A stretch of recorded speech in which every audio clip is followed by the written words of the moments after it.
Les podcasts de Clarisse, la femme martiniquaise. Bonjour à tous. Aujourd'hui, nous aborderons en quelques mots la valeur et la puissance d'une effigie indomptable et bien ancrée dans notre culture antillaise, la matador de nos ancêtres.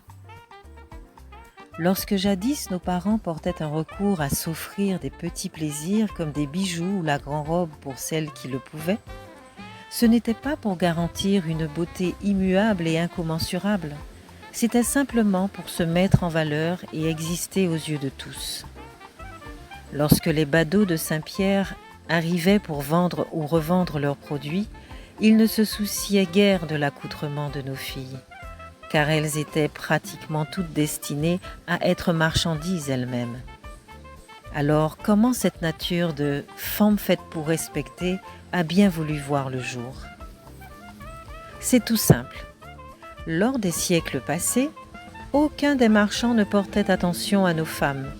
Mais lorsqu'une se saisissait du pan de sa grand-robe et faisait virevolter son corps avec un penchant de tête, ajouté d'un toisement à l'évirer de haut en bas, les marins en perdaient la tête. Depuis, la farandole de jeunes égéries faisait son effet et permettait à la femme de se sentir non seulement adulée, mais aussi respectée de par son comportement, car même si les aveux étaient de conquérir un bel homme ou de se rendre intéressante par son affriolement, nos femmes ne perdaient pas leur nature profonde, celle de s'en sortir par elles-mêmes, en passant par des tribulations certes, mais le véritable veto qui les bloquait face à cette société de jadis ne pouvait pas leur porter préjudice, mais bien les aider à s'émanciper tôt ou tard. Le temps viendrait où elles se remettraient en selle pour faire valoir tout ce qu'elles avaient perdu par l'arrachement de leurs racines, mais jusqu'à quand? Aujourd'hui, malgré les grandes évolutions qui ne nous appartiennent pas vraiment, nous œuvrons avec des références à peine voilées de quelques us et coutumes, mais nous ne triomphons pas encore de nos actes, de nos ruses, pour nous donner une vraie identité de femme créole.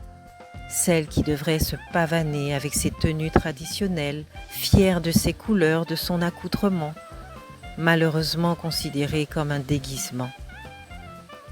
Nous ne pouvons toujours pas nous défaire d'une appartenance à autrui, alors que notre île clame haut et fort que la magie et la richesse divine est dans cet unique lieu, celui d'une colonisation bien sûr, mais qui est maintenant maquillé et peine à se frayer un chemin pour se nourrir de notre caractère de chien fer, celui de l'indomptable, de l'unique et de la non-destruction de ce qui est le plus cher à notre paroisse, entendez notre berceau humanitaire, le sang de nos ancêtres. Nous adoptons de nos jours ce qui nous est présenté comme suffisant à nous permettre de survivre et revendiquer comme nécessaire et urgent de pratiquer malgré les manquements. Plus de 80% de la population adhère à ce formalisme, mais l'heure des 20% est déjà venue pour œuvrer à la transformation de ces mécénats qui ne font que se nourrir eux-mêmes et n'apportent rien de significatif à notre industrie locale. Alors remontons nos manches et œuvrons pour que la plupart des femmes qui se laissent encore corrompre par un fonctionnement hors zone ouvrent enfin les yeux et opèrent pour une nouvelle dynastie, celle du rassemblement des peuples, digne de se retrouver dans les racines des anciens et dans la récolte d'un patrimoine unique au monde. On la croit riche, on la prétend légère. On ne compte plus les hommes qui l'ont aimée. On dit qu'elle triche en faisant son affaire, qu'elle s'habille pour mieux les déshabiller. Elle est toujours belle, cousue de dentelle, et sur sa gorge enchaînée, l'or ne finit pas de ruisseler. Elle s'en vante,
matador à tête galonnée.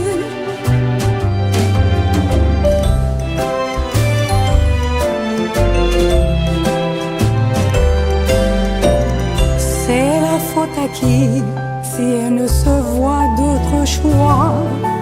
C'est d'avoir la vie belle, c'est d'être belle et puis tais-toi.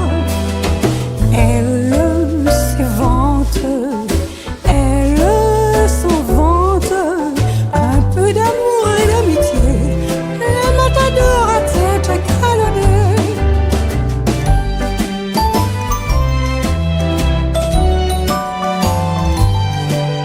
Un peu d'amour et d'amitié, le matador à tête galonnée.